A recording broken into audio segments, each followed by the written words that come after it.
Encuentro, enfoques y contrastes de ideas para la construcción de una ciudadanía informada, inclusiva, con justicia social y participación democrática. En Voz Alta. Muy buenas noches, tengan todas y todos ustedes bienvenidos a su programa En Voz Alta. Pues como cada jueves nos acompaña en esta noche nuestro amigo Arturo Marcial.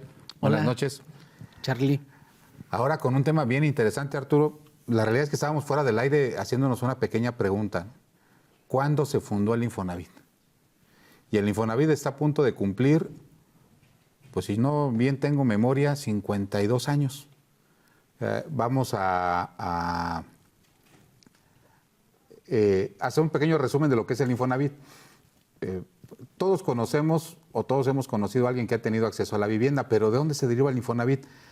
De la Constitución de 1917. Ahí ya se establecía que todos los trabajadores tienen derecho, fíjate, a un concepto muy interesante que es vivienda digna.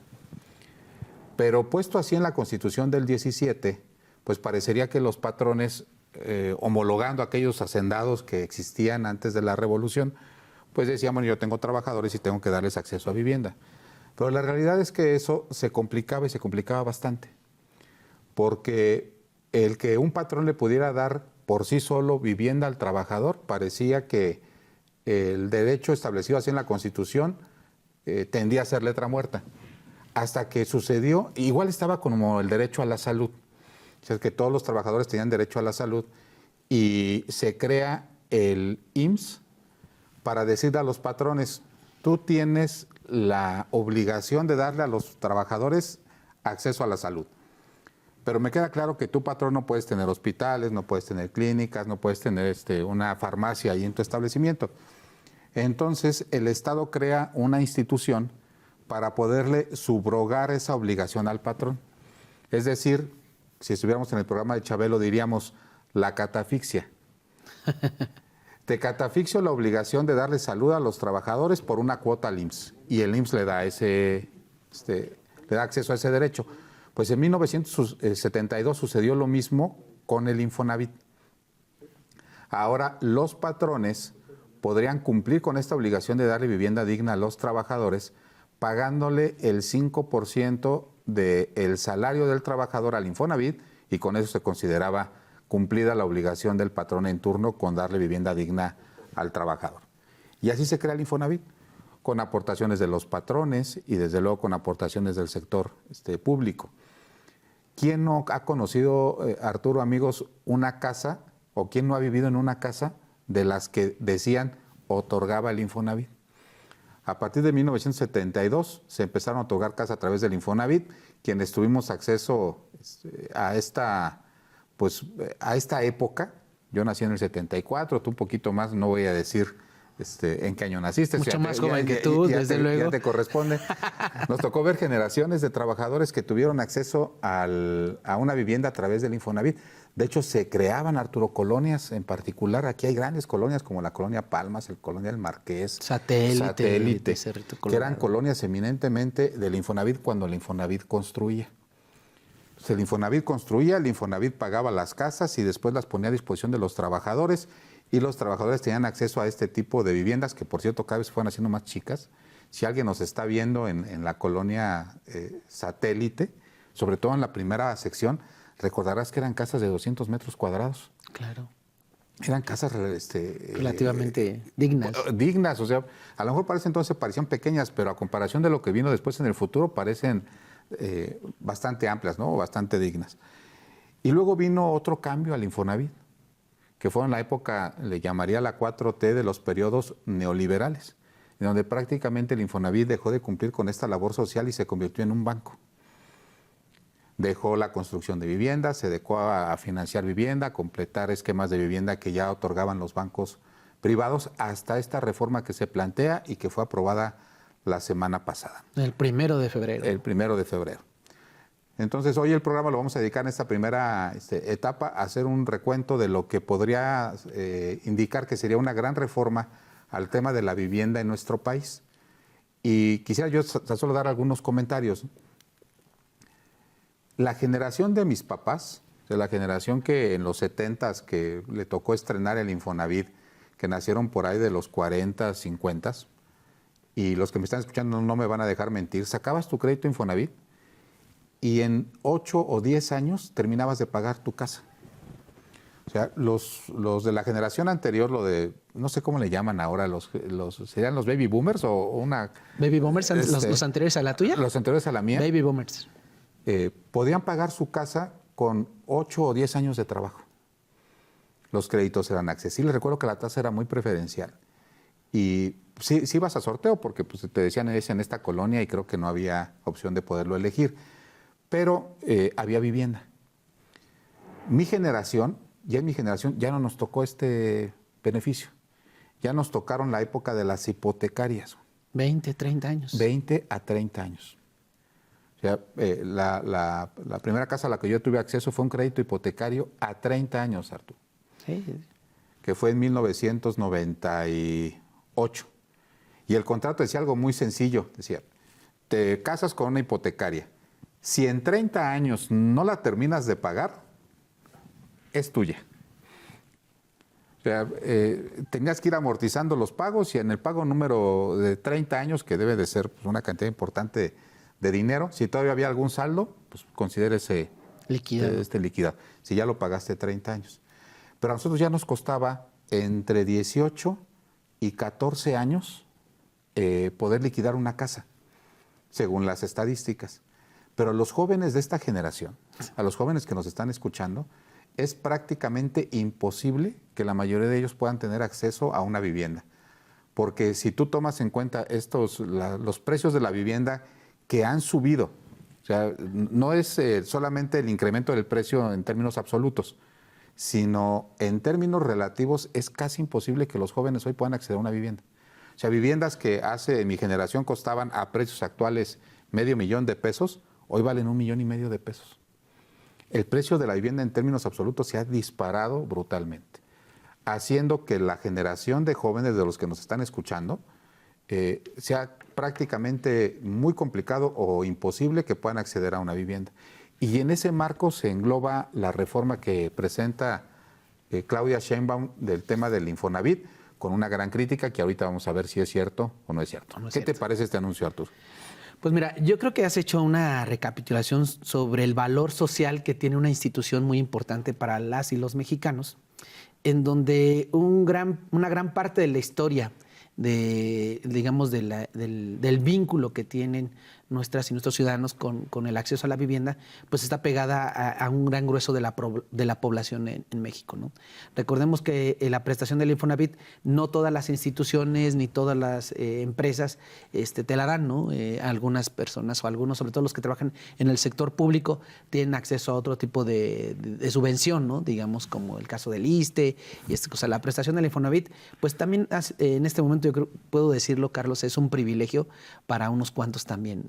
Y creo que se veía necesaria replantearnos una reforma a mayor profundidad en torno a cómo vamos a hacer desde el Estado mexicano una política pública que impacte de manera real para buscar cerrar esos desequilibrios que ya acabas de mencionar, ¿no? De las brechas generacionales que hay en torno a la desigualdad de acceso a una vivienda, pues creo que la política no va mal. Lo que sí entra en cuestionamiento es el tema de cómo se está financiando esta política. El especialista eres tú, Carlos. Pero lo cierto es que la gran crítica a esta última reforma, para explicarla más o menos a nuestra audiencia, esta última reforma lo que hace es, por ejemplo, regresarle una facultad que ya tenía el Infonavit. Fíjate, Carlos, el Infonavit empezó a construir casas en Iztacalco en 1973. Construir casas, o sea, el Infonavit se dedicaba a construir casas y desde luego también a otorgar algunos préstamos. Con el tiempo, a lo largo del tiempo que ya bien explicabas tú, vinieron una serie de reformas de esta institución y esta institución pues ya pasó meramente a ser como una especie de fiduciaria, ¿lo dije correctamente? Especie de... Pues prácticamente era un banco. Como un banco. En el cual usted tenía de su salario, le descontaban un cachito de su salario, su patrón lo aportaba a esa cuenta de subvivienda, le llaman, y se iba haciendo un colchoncito. Y usted con ese colchoncito le podía prestar el Infonavit un dinero para acceder a una casa. Usted escogía alguna casa ya sea usada o nueva y iba a la de su preferencia y la compraba, ¿no? Ahora, esta reforma lo que busca es usar ese dinero, que son 2.4 billones de pesos, ¿no? Así es. Que es la gran crítica, que, o sea, nosotros, usted que me está escuchando, que me está viendo, si tiene su dinero en la subcuenta, que lo tiene que checar, revise su Afore, si está afiliado en alguna. Ahí usted tiene un dinerito, pues ese dinerito nuestro gobierno lo va a usar para financiar esta nueva política pública. ¿Qué quiere decir eso? No sé si esté bien o mal. Lo que quiere decir es que el Estado mexicano, pues ante la falta de recurso público, de falta de dinero para implementar esta política pública, lo que hace es de ese dinero que tenemos todas y todos ahí en la cuenta de vivienda, en la subcuenta de vivienda, pues va a usarlo para financiar a esta empresa. Se crea una nueva empresa que va a construir, que no es novedad, ya se hacía. Yo digo que es una política acertada. El tema es que se pone en riesgo y es la gran crítica que le hace la oposición a esta reforma, que se pone en riesgo los dineros de alguien que ya tiene ahí, ¿no? Para construir. Y bueno, ahí la verdad es que a mí no me queda claro, a mí seguramente tú sí lo vas a tener más claro que yo, cómo se garantiza que ese dinero, digo, no todos, porque hay 7 millones de derechohabientes que tienen dinero en esa subcuenta. 7 millones de personas. Los 7 millones no se van a poner de acuerdo para ir a retirar ese dinero o para usarlo para construir o estas cosas, ¿no? A lo mejor no, pero si llegara a pasar, ¿qué va a hacer el Estado mexicano, no? A lo mejor no pasa eso. Estoy diciendo una exageración, pero eso es la gran crítica, ¿no? Ahora, la ruta me parece buena porque creo que con esto se abona a evitar la especulación inmobiliaria que hay, Carlos. Tú lo decías, ¿cuánto le costaba a nuestros abuelos tener el acceso a una casa? ¿Cuántos años de su vida le dedicaban a pagar ese crédito? ¿Cuántos años de su vida le dedicaban nuestros padres a pagar el crédito de una casa?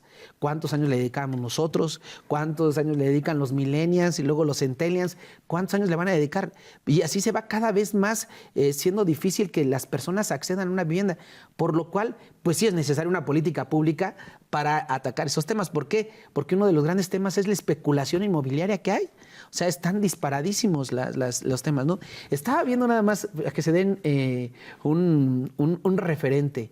Hay una casa que vendían en Polanco que cuesta alrededor de 34 millones de pesos.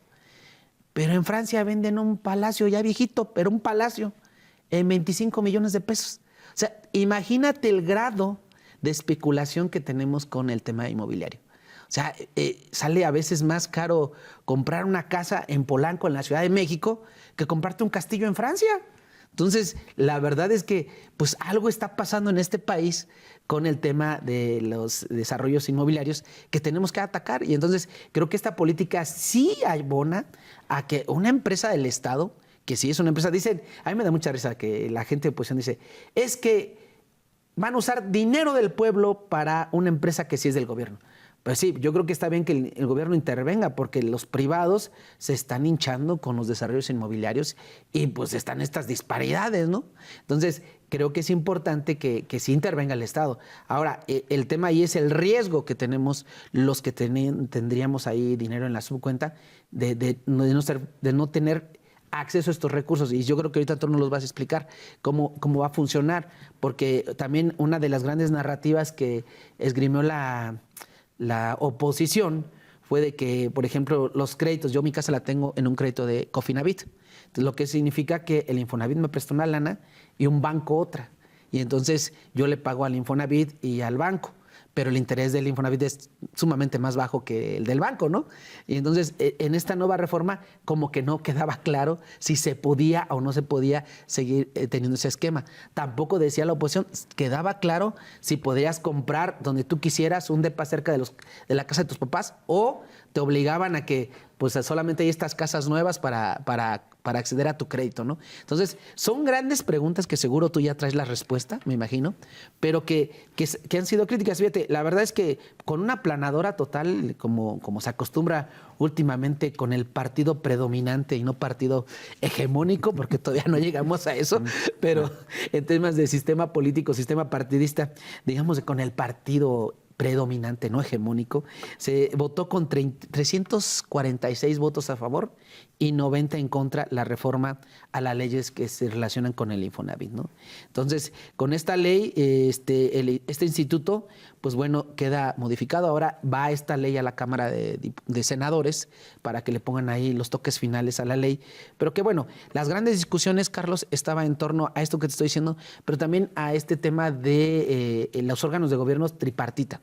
Para que nuestra audiencia lo entienda, el Infonavit, los órganos de gobierno principales, que era esta asamblea, por ejemplo, era el Ejecutivo, la parte patronal y los trabajadores, ¿no? Entonces creo que se mantuvo, si no me corriges, se mantuvo. Entonces, que era una de las cosas, pues sí, las grandes decisiones, cómo se va a invertir, ¿no? Había una discusión que no son los 2.4 billones, sino nada más 800,000 millones los que se van a meter a estos fondos. Pues la verdad es que a mí no me quedó claro, la verdad. Ahorita igual tú lo tienes más claro que yo. Y bueno, pues esto se ha, digamos, concluido con esta reforma que se aprobó el 1 de febrero. No ha entrado en vigor, seguramente entrará en vigor una vez que quede publicado en no es la sombra de Taga, es en el Diario Oficial de la Federación. Diario Oficial de la Federación, que es el periódico oficial que el gobierno tiene para tener ya como vigente una ley, ¿no? Entonces, pues hasta ahí las cosas. Creo que ahí va, entre otras cosas, lo principal es la creación de esta empresa filial para construir viviendas, y que eso ya no es novedad, Carlos, eso ya lo hicieron en el 73 con Iztacalco, y digo, alguna parte se inunda en Iztacalco, ¿verdad? Pero creo que no estuvo tan mal, ¿no? Pues mira, vamos a empezar de cero en 3 minutos. Imaginemos que es 1972 y empezamos a conformar el Infonavit. Para empezar a ver cómo financieramente se conforma. Entonces, en aquella ocasión dijeron, los trabajadores no van a aportar a este fondo. Van a aportar los patrones, el 5% del salario del trabajador. Entonces, vamos a suponer un ejemplo, ¿no? Tú eres mi patrón y yo soy trabajador. Y yo gano 10,000 pesos al mes. Entonces, tú cada mes al Infonavit le entregas 500 pesos. Y 500 pesos que van a mi cuenta. 500 pesos, 500 pesos, 500 pesos. Pero imagínense esos 500 pesos. Por millones 300, de habitantes. O 400 o 200, lo que sea, por los miles de trabajadores. Pues imagínense que se hace un pequeño fondito aquí, lo ponemos en la mesa. ¿Para qué se imaginan que era ese fondo? Pues para construir casas. No era otra la razón, pues es muy sencillo. Todos nos ponemos de acuerdo, los patrones nos dan el 5% de lo que de nuestro salario y se hace un fondo. Entonces se juntaron millones de pesos. ¿Cuál era el destino de ese fondo? Construye vivienda. Ahora, después, Carlos Rentería, que es trabajador, le dan un crédito cuando cumple los requisitos. Desde luego, el 5% que estuviste tú aportando por mí, pues no cubre el costo de la vivienda, pero la vivienda ya está construida con el dinero de los demás trabajadores. Me entregan mi vivienda y a partir de ese momento, yo, Carlos Rentería, empiezo a pagar mi crédito. Sin embargo, tu patrón sigues aportando el 5%, que disminuye lo que yo tengo que pagar. Si me quedaba mi mensualidad en 1,000 pesos, pues tú sigues aportando 500 y tú 500. Y yo 500. Y me los descuentan de mi salario. Y así funcionó y el Infonavit construía viviendas. ¿Qué sucedió años posteriores? El Infonavit ya no construyó viviendas, entonces imagínense lo que sucedía con este fondo. Pues empezó a crecer. ¿Y a dónde mandaron a los trabajadores? Con la idea de decir, bueno, vamos a soltar la oferta y la demanda. Entonces ahora sí, Carlos Rentería, ¿qué es lo que hacía? Veía cuáles eran las ofertas de vivienda en el mercado, pactaba con un constructor, con un privado, le compraba la casa, le daban un crédito hipotecario y ahora sí, págalo con el dinero que tienes ahorrado en tu subcuenta de vivienda y lo demás lo pagas de tu dinero. ¿Quién hacía el negocio? El privado. El privado.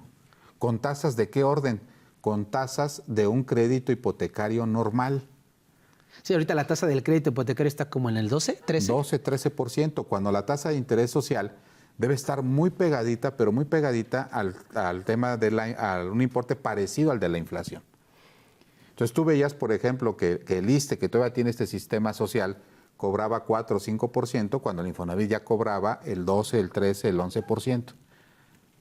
Pues decían, bueno, entonces el dinero de tu subcuenta se va al banco y después tu pago se va al banco. ¿Quién hacía el negocio? El banco. Ahora, fíjate qué es lo curioso. ¿Dónde crees que están los 2.4 billones de pesos que están del dinero que todos tenemos en las subcuentas? Unos están invertidos, ¿no? Escuché que estaban invertidos. Pues seguramente, fíjate nada más lo que es a veces tratar de confundir a las personas. Pues no están en una bóveda como Rico MacPato, ¿no? O sea, no están ahí y el director del Infonavit se pone a nadar. No, señores, esos 2.4 billones, al igual que las Afores y al igual que muchos fondos públicos o que son de la gente, pues están invertidos. Ahí te encargo que una parte de los fondos del Infonavit estén invertidos, por ejemplo, en deuda del gobierno federal, que es muy probable. Otros que estén invertidos en fondos que a su vez den créditos hipotecarios. Entonces, imagínate el negocio redondo. No, el Infonavit no construye casas, pero tiene el dinero que le da a particulares para que inviertan en la construcción de casas y entonces cobren altas tasas de interés. Pues hacemos un super negocio, ¿no? Porque de todos modos terminas prestando para créditos hipotecarios el dinero de los trabajadores. Nomás que a los trabajadores les pagas un 4, un 5% de tasa de interés y tú como banco cobras el 11, el 12, el 13%. Ese es lo que no se quiere perder en este momento. ¿Qué dicen? La reforma. Recobremos el sentido del social del Infonavit, saquemos esos recursos de donde estén invertidos, que yo estoy seguro que prácticamente no deben de estar líquidos. Eso no quiere decir que no existan, y usémoslo para la construcción de vivienda. Ahora, ¿qué es lo que va a suceder? Pues al momento de que el Infonavit construya vivienda, me parece que se tiene que renunciar a este margen de utilidad que tienen las constructoras privadas. Estimado ciudadano que nos escucha, ¿cuánto creen que tenga o cuántos imaginan que tenga de margen de utilidad construir una vivienda? Oye, Charlie, pero entonces, a ver, para nuestros televidentes y radioescuchas, la gente que nos está siguiendo, esto que decía la oposición, ¿podemos construir, puedo comprar donde yo quiera o en realidad ya con lo del Infonavit es donde el Infonavit me diga? No, yo creo que va a tener que ser un sistema híbrido, por una razón eminentemente lógica.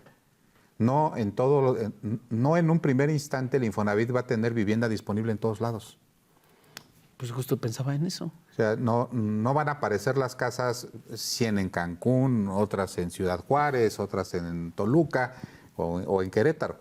Yo creo que tiene que empezar con un sistema híbrido en donde haya vivienda disponible, Infonavit, pues habrá créditos que tengan que ser direccionados a esas zonas. Y te voy a decir que va a ser una razón de mercado. Las casas que tengan un crédito Infonavit, construidas por el Infonavit, necesariamente tendrán que ser más baratas porque no van a tener este componente de utilidad que tienen hoy las casas que desarrolla el sector privado, que debe andar por el orden del 20%. Entonces, cuando llegue el Infonavit, tú vas a tener una casa que esté del Infonavit, construida por el Infonavit, de 100 metros cuadrados. Voy a poner un ejemplo, o sea, la vas a tener en $1,000,000 de pesos con crédito Infonavit y la vas a tener en el sector privado, esa misma casa, en $1,200,000. Entonces, de forma natural, aunque no te obligaran, Arturo, vas a tener que hacer un razonamiento, decir, ¿en dónde me sale más barato el crédito? Entonces, me parece que ahí va a tener ventaja lo del tema del Infonavit. Sin embargo, yo creo que ahí no es, o es una parte importante, pero no es el sentido. El sentido yo creo que es una política para los jóvenes y decirle a los jóvenes o a los que recién acaban de integrar el sistema, no te preocupes, si tienes un año cotizando y ya hay vivienda, una parte de esta vivienda va a ser para renta. Porque adivina qué crees que ha estado sucediendo con el tema de las rentas. También están por los cielos. También están por los cielos. Sí. ¿Sí? A nuestros, las personas que nos hacen favor de escucharnos, cuando yo trabajé en una inmobiliaria hace muchos años, en 1997, tú tenías una casa con un valor de $1,000,000 de pesos y se decía que en aquel entonces, como la oferta de vivienda era muy baja, que la podías rentar por el 1% del valor de la casa al mes. Es decir, una casa de $1,000,000 de pesos podía aspirar a rentarse en $10,000 pesos. Pero ¿qué sucedió? La oferta de vivienda particular creció y entonces las rentas se abarataron. Pero los costos de las casas subieron más en proporción al tema de las rentas. Entonces, hoy tenemos casas que valgan más o menos 3 millones de pesos, que tú dirías, con estas reglas se rentan en 30,000. Pues no, se rentan en 12 o 15, pero aún así quedan fuera del presupuesto de la gente. Sí, sí estamos hablando, sobre todo para los más jóvenes, ¿cuál es el salario promedio que tiene estas nuevas generaciones en su primer empleo? Ronda de los 6 a los 10,000 pesos. Imagínate el costo de pagar tu vivienda. Entiendo que no podrán, en el caso de las rentas, por lo de la reforma recientemente aprobada en la Cámara de Diputados y remitida al Senado, todavía no publicada, pues que no puede exceder el 30% de su salario. Es decir, si tenemos a alguien que gana 10,000 pesos, no podría pagar una renta de más de 3,000 pesos. O sea, y esta ley, si se publica, pues bueno, te da la ventaja de que si ya hay vivienda ya, por ejemplo, que es propiedad del Infonavit o que es viviendas que se recuperan y esas cosas, el Infonavit te la va a rentar con posibilidad incluso de que se la compres. Entonces, creo que esa es una cosa muy acertada para estas nuevas generaciones, Carlos. Pero fíjate, la encuesta de ingreso-gasto, que dice algo muy triste.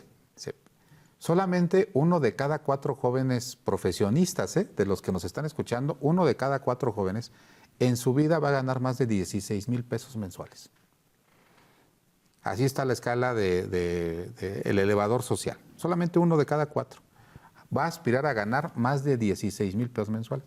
En promedio van a estar ganando entre 10 y 12, lo traes muy bien. Digo en promedio porque pues va a haber gente que gane 6 18. y gente que gane 18.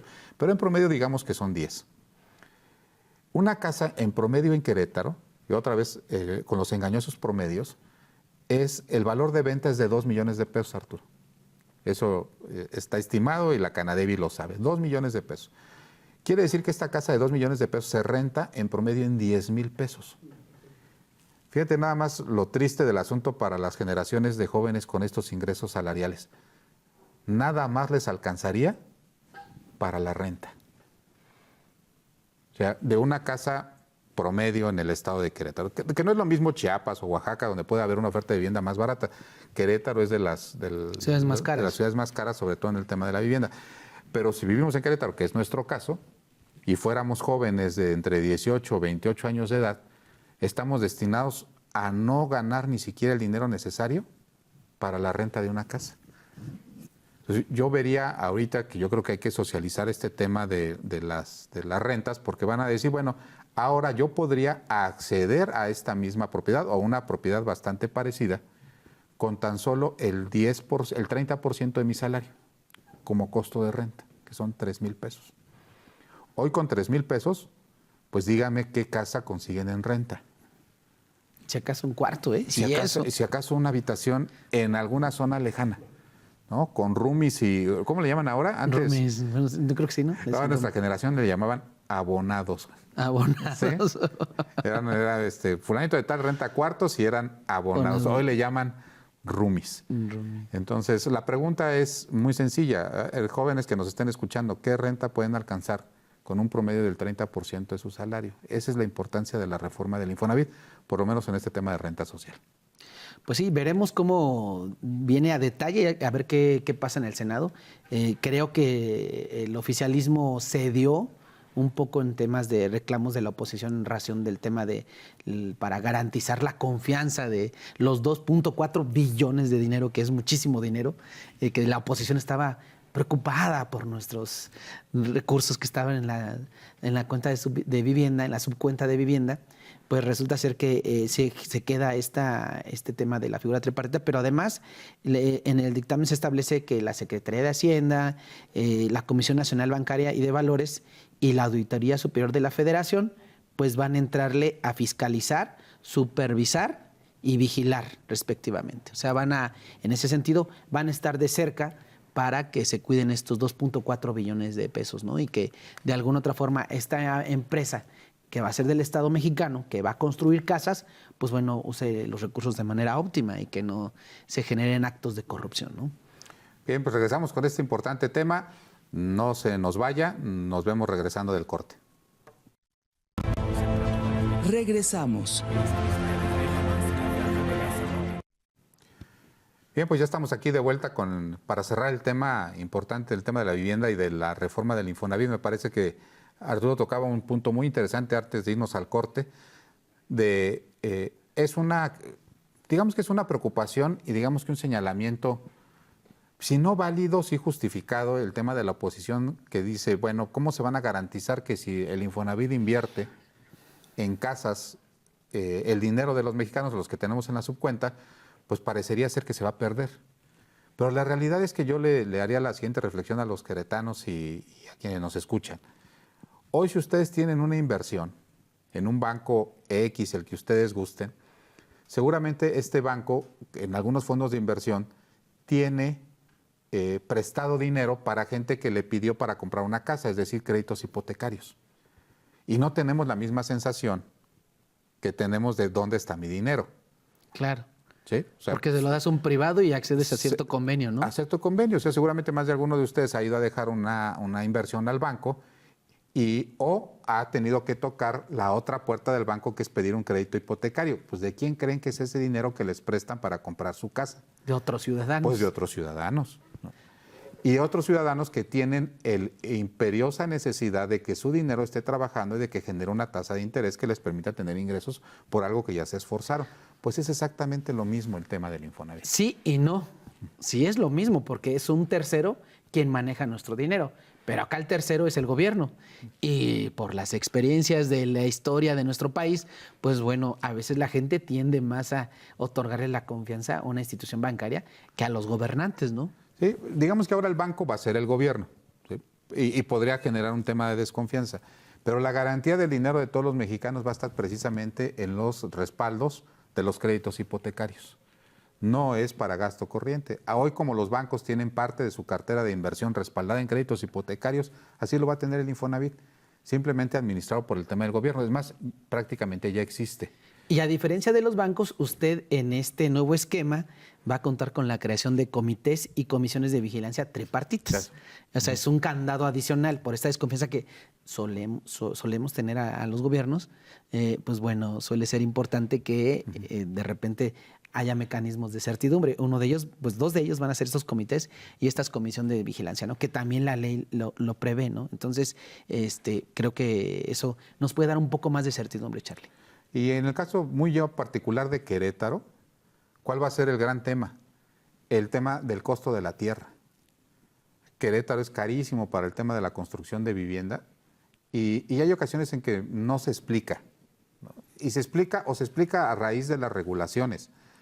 Van a decir, bueno, pues es que Querétaro es caro por el nivel de servicios, por el nivel de vida que se tiene en Querétaro, pero pues tenemos casos muy interesantes en donde si ustedes se van a las orillas del estado de Querétaro y prácticamente compran una vivienda en una calle y se van 200 metros y compran en el estado de Guanajuato, es increíble la diferencia del costo, pero increíble. Entonces, la realidad, por ejemplo, hay una migración de personas de Querétaro que se van a comprar a las orillas de San Miguel de Allende o de San José Iturbide, porque es exactamente la misma casa con la misma calidad de construcción, pero el impacto de las contribuciones, por ejemplo, es bien importante. Ahora, con el regalito que le hizo Felipe Fernando a los queretanos al subir el traslado de dominio de forma brutal en este año, pues todavía este tipo de diferencias se eleva más. Entonces, me parece que aquí hay un reto muy importante para los legisladores locales para generar de aquí a que esto empiece el tema de la construcción una serie de incentivos desde las contribuciones y desde la obligatoriedad. Ya se anunciaba con algunos diputados del Congreso del Estado, en particular la fracción del PT, de establecer normas locales que le permitan a los municipios hacerse de reservas territoriales, Arturo. Y fíjate que es bien curioso este asunto y me voy a poner aquí un pequeño paréntesis. Cuando tú tienes una zona urbana, como por ejemplo, dime un municipio, Pedro Escobedo, la zona urbana de Pedro Escobedo, y hay gente que vaya o ejidatarios que vayan a deshacerse de la parte ejidal de sus territorios, de sus terrenos y pasarlo a propiedad privada. ¿Sabes quién es el primero que tiene el derecho de ejercer de comprar esa tierra? Los hijos. No. El municipio. ¿El municipio? ¿Por encima de los hijos de los ejidatarios? Tienen el derecho de tanto. No sé si por encima de los hijos, pero sí sé que por encima de los particulares. Ah, eso sí, eso sí. Y la ley tiene un razonamiento muy interesante. O sea, si tú tienes un núcleo donde están viviendo las personas y se va a expandir, dale la oportunidad al gobierno para que pueda adquirir las tierras y pueda generar un desarrollo ordenado. Pero aquí está muy sencillo que los municipios se la pasan extendiendo firmas diciendo no estoy interesado, no estoy interesado, no estoy interesado, no estoy interesado. Y entonces esas tierras pasan a la propiedad privada y los que se aprovechan del plusvalor que adquiere una tierra al momento de dejar de ser ejidal y pasar al régimen de propiedad y después tener los cambios de uso de suelo y los permisos para construir vivienda son los particulares. Entonces, así como una tierra que vale 50 pesos el metro cuadrado, pasa a valer 1,000 pesos en un año. Y ese plusvalor se lo están quedando los particulares. Cuando la ley permite... El cartel inmobiliario. Es el cártel, ¿cómo se dice? Imaginario. Cartel o inmobiliario. El cartel imaginario, como dicen los panistas, ¿no? Que hace que la tierra se encarezca, sobre todo lo que empieza a crecer alrededor de las zonas urbanas. Entonces me parece que haya un gran reto para que cuando lleguen estos programas del Infonavit y el Infonavit diga necesito 10, 15, 20, 30, 40, 50 hectáreas cerca de una zona urbana, pues haya tierra lo suficientemente barata para que este programa no resulte una pifia, y no por el gobierno federal, sino por el costo de la tierra, ¿no? Sí, Carlos, yo creo que hay que meternos a leer un poquito más a profundidad la reforma y ver cómo finalmente queda publicada en el periódico oficial de la Federación, pero en el diario oficial de la Federación, pero me parece que sí obedece a una política pública de pensar en el futuro. Y más ahora con el tema de la incertidumbre, para pasar al otro tema, Carlos, en el tema de la incertidumbre del regreso de algunos compatriotas que se puede dar a partir de esta ríspida relación que tenemos con nuestro vecino un poco distraído, de intelecto distraído. Pues bueno, la verdad es que tenemos que pensar como Estado, como mexicanos, en políticas públicas que impacten a mitigar este tipo de fenómenos, ¿no? Vamos a tener un tema con el fenómeno de la migración, no solo la gente que regresa a México, sino también la gente que quiere ir a Estados Unidos, que ya no va a ir y que se va a quedar en México. Entonces, creo que es acertada esta reforma en materia de vivienda, esta reforma del Infonavit, me parece que puede ser acertada. Tendremos que analizar, pero sobre todo ahora que hay momentos de incertidumbre, no solamente hay que estar en lo que está pasando en este instante, ¿no? Sino en lo que viene en un futuro. Entonces, creo que es muy buena, Carlos. Y la verdad es que quisiera que nos diéramos en este tema, y ya cerrando esta parte, creo que es interesante ver que el gobierno mexicano tiene que tomar acciones contundentes a razón de atajar problemas que se están generando a partir de la llegada de este señor de intelecto distraído. Entonces, y creo que va a ser importante otra serie de acciones. No sé cómo veas tú, parece ser que ahorita hay una pausa en tema de los aranceles y que esto, pues bueno, va a repercutir en lo inmediato en la movilización de 10,000 elementos de la Guardia Nacional y el Ejército para las fronteras de México en el norte y en el sur. Y que no nos salió tan caro, Carlos, porque este mismo chantaje que le hace Donald Trump a nuestra presidenta o a nosotros como mexicanos, se lo hizo al gobierno de López Obrador. Y en aquel entonces fueron 35,000, nos salieron 20,000 menos. Entonces, creo que no nos fue tan mal. La verdad es que en estos momentos de incertidumbre en materia de política exterior, bien la presidenta, Carlos, bien nuestro gobierno, y creo que eso decían, oye, pero ¿cuánto cuesta movilizar y cuánto va a ser en salarios? Decían que 5 millones de pesos al día por esta acción de llevar a la frontera a elementos de la Guardia Nacional y del Ejército. 5,000 millones diarios, multiplicados por los 365 días, pues va a salir una lanita, o por el mes que se va a suspender, ¿no? Pero creo que eso, en términos, ya me lo dirás tú, en términos macroeconómicos, pues es más redituable que lo que podría tener de impacto, ¿no? ¿O cómo ves tú, Carlos, este tema? Pues mira, yo groso reconocer que mi corazón está triste. ¿Por qué? Porque cuando sale lo de la amenaza y luego dice a partir del 1 de febrero, el primero que salta y dice tenemos con qué fue Canadá y dijo arancel por arancel. Punto. Y yo esperaba una reacción del Estado mexicano bastante parecida, aunque después negociaras. Ah, ya te entendí. Dije, sí. No, porque si hacemos lo mismo, en términos económicos sí nos pega mucho más a nosotros, ¿no, Carlos? Yo creo que era una situación medida en la que, mira, en términos macroeconómicos te voy a decir cómo yo lo veo. Los únicos que ganaban eran los gobiernos. Porque en un tema de arancel, antes de que le pegue la economía de forma directa, lo primero que es una medida recaudatoria, y lo dijo Trump. Dijo, lo primero que vamos a hacer al subirle el 25% a todo lo que entre de mercancías de México, Canadá y China a Estados Unidos, pues cobran los aranceles y lo primero que se fortalece es el gobierno de Estados Unidos. Porque el gobierno de Estados Unidos y el gobierno de México, recordemos que están en déficit fiscal. Le están gastando más dinero de lo que ingresan.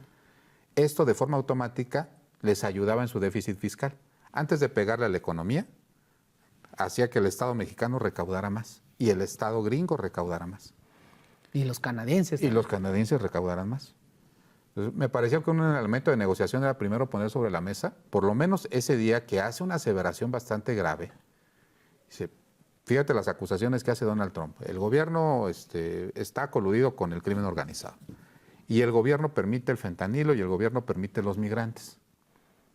Y el gobierno de México sale y dice, eso no es cierto. ¿Sí? Dice, no es cierto. Pero cuando hace la negociación dice, pero sí te mando los policías o la Guardia Nacional para que cubran lo que dije que no era cierto, que era la migración y era el tema del fentanilo.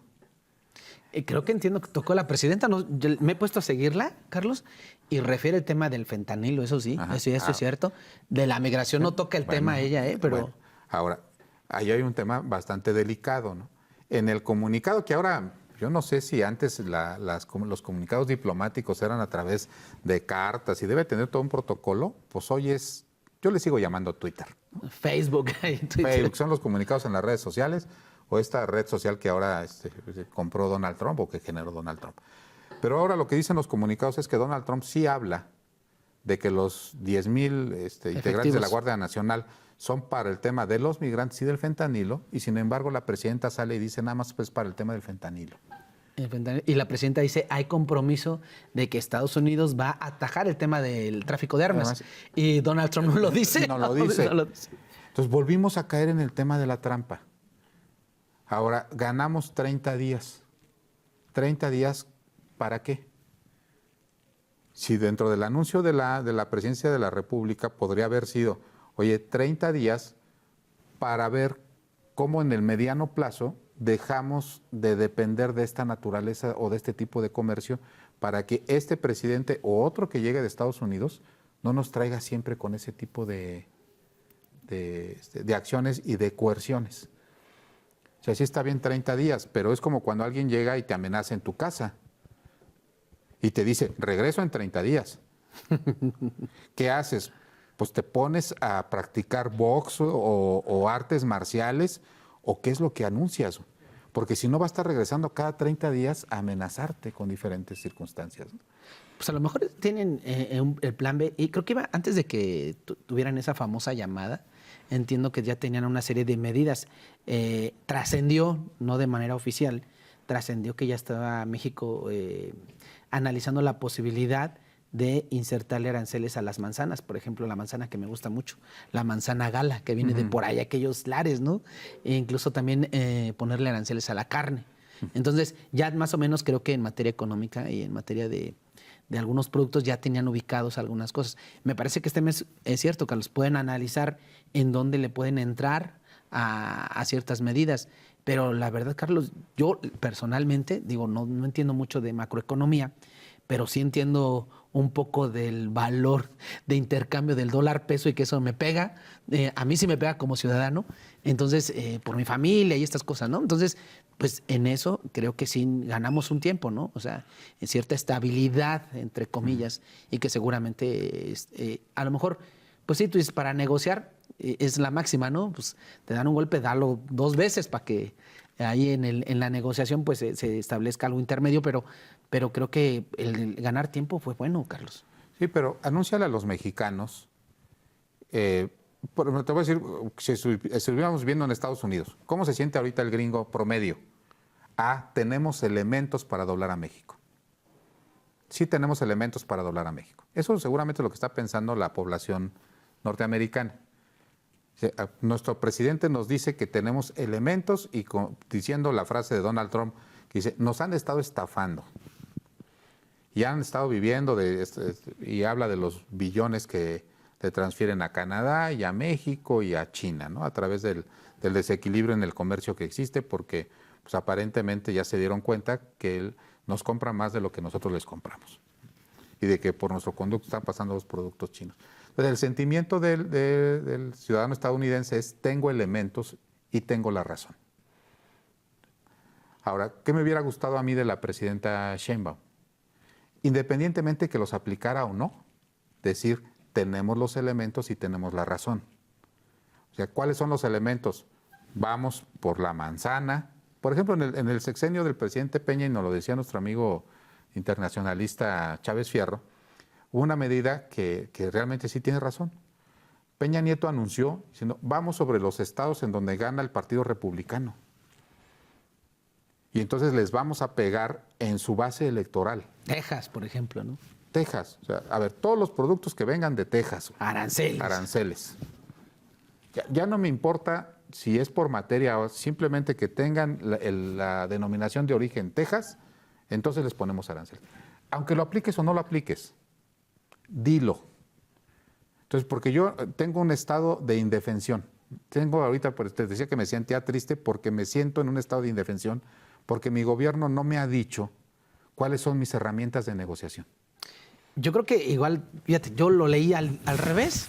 Yo me sentí orgulloso de mi gobierno y de mi presidenta porque yo leí, logró frenar a un mendigo loco que en realidad no mide las consecuencias de su discurso y su narrativa.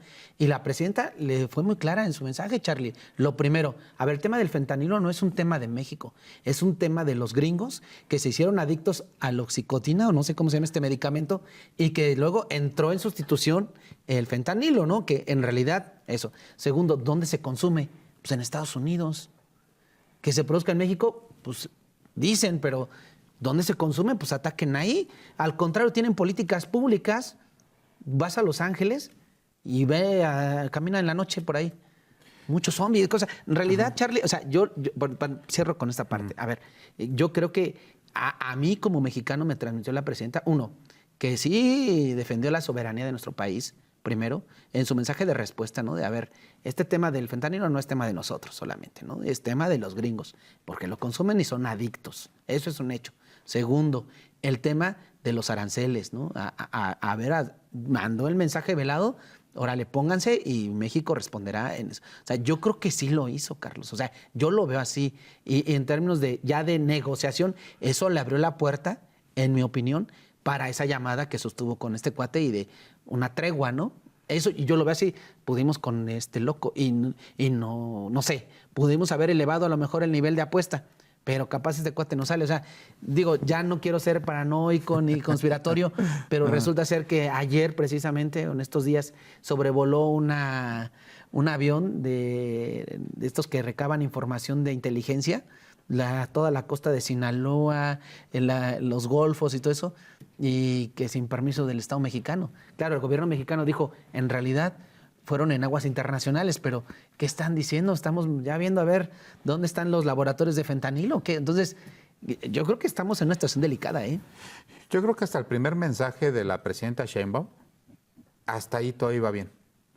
Porque decías, oye, está defendiendo bien. En el mensaje defendió muy bien. El tema del fentanilo es un tema de ustedes, es un tema de educación, es un tema de salud, es un tema de seguridad, las armas. Bla. Donde ya no checó fue en donde, para que no hagas válida tu amenaza, yo cedo, en algo que dije que no era cierto. Lo del fentanilo. Sí, y lo de los migrantes. Pues, ¿cuál fue el tema de la negociación? O sea, hoy, ¿quiénes tienen una sensación de triunfo? Pues los ciudadanos norteamericanos dicen, bueno, conseguimos lo que el presidente nos dijo que íbamos a conseguir, frenar el fentanilo y frenar los migrantes. ¿Sí? Y el comercio sigue igual. ¿A quién le costó? Al Estado mexicano. ¿Por qué? Porque distrae 10,000 efectivos de la Guardia Nacional y ponlos en la frontera. ¿Sí? Yo no sé si en esa llamada el mexicano usó un mexicanismo bastante famoso que diga, ¿cuándo los vas a mandar? Ahorita. Ahorita. El infinitivo de ahora, ¿no? Y que esos 10,000 ya estén ahí. Eso sería algo... Se están movilizando apenas. Eso sería muy mexicano. Ahorita los mandamos. Ahorita los mandamos y resulta que ya están ahí 7,000 y luego los cuentas doble y ya te cumplimos. Y que no haya una forma de que los puedan verificar. Entonces, eso sería algo muy, pero muy mexicano. Sí, ¿no? y fíjate, ahorita que decías de esta parte, que decías de esta parte de las narrativas, yo digo, no es una metodología tan científica, pero sí de alguna otra forma se percibió en el ambiente, en redes sociales, en los medios de comunicación, con las familias y esto, que sí hubo un tema de, pues más o menos solidaridad de las y los mexicanos en Estados Unidos, incluso con algunos paros, ¿no? Incluso también con algunas afrentas, manifestaciones en algunos estados. Y que, por ejemplo, también un día sin consumir muchas cosas cuya cadena no voy a decir porque le hago publicidad y esas cosas. Y acá de este lado se empezó a generar una narrativa de, lo mismo en Canadá, de no consumir cosas provenientes de Estados Unidos. Pero ahí con esa a lo mejor esa sería una excelente conclusión. Esas son las cosas que no te hacen sentir, perdón la expresión, manco. ¿Sí? Ahorita nos dieron 2 golpes y yo me siento manco. Pero si el Estado mexicano sale y dice, voy a convocar a la ciudadanía a hacer esto, vamos a atacar al tema de los estados que tienen votación republicana. Ahora que está el tren transísmico, uno de los elementos de negociación es que las mercancías norteamericanas no van a pasar por ahí, le vamos a dar preferencias a las chinas. Estoy diciendo cosas sí. al azar ahora que ya no se pueden ir por el canal del Panamá porque es más caro, es más lento y no tiene agua. Y vamos a hacer eso, y vamos a convocar a la ciudadanía, y vamos a hacer boicots. O sea, ¿sí tenemos herramientas? Sí. Ahora sí que ya anunciaste las herramientas y ya despertaste el orgullo mexicano, ahora sí siéntate a negociar. Pero hoy tengo yo un sentimiento de soledad de no sé, en ese plan B que ha anunciado, ¿en qué consiste? Y no quiero pensar que lo vamos a conocer hasta el siguiente... A final de mes. Si cierro con esta, me parece que el tema de la 4T personaliza esta situación. Yo vi prácticamente todos los pues desde actores locales y nacionales diciendo, cerremos filas alrededor de la presidenta. No es un tema de la presidenta, con todo respeto, es un tema del Estado mexicano. Cerremos filas porque el agredido no es Claudia Sheinbaum, es el Estado mexicano. Nuestro país. Nuestro país, ¿no? Entonces me parece que ahí sí, al personalizarlo, estamos personalizando la lucha como si la atacada fuera la presidenta, y me parece que en este caso no lo es. Habrá otras en las que sí lo sea, ¿no? Sí, en este no necesita caso. respaldo la presidenta, necesita respaldo el Estado mexicano, y esos son los 3 poderes. Ya nos alcanza el tiempo, pero bueno, interesantísimo el papel de la oposición. Así está. Pues les agradezco mucho el favor de su presencia. Nos vemos el próximo jueves. Que pasen buena noche.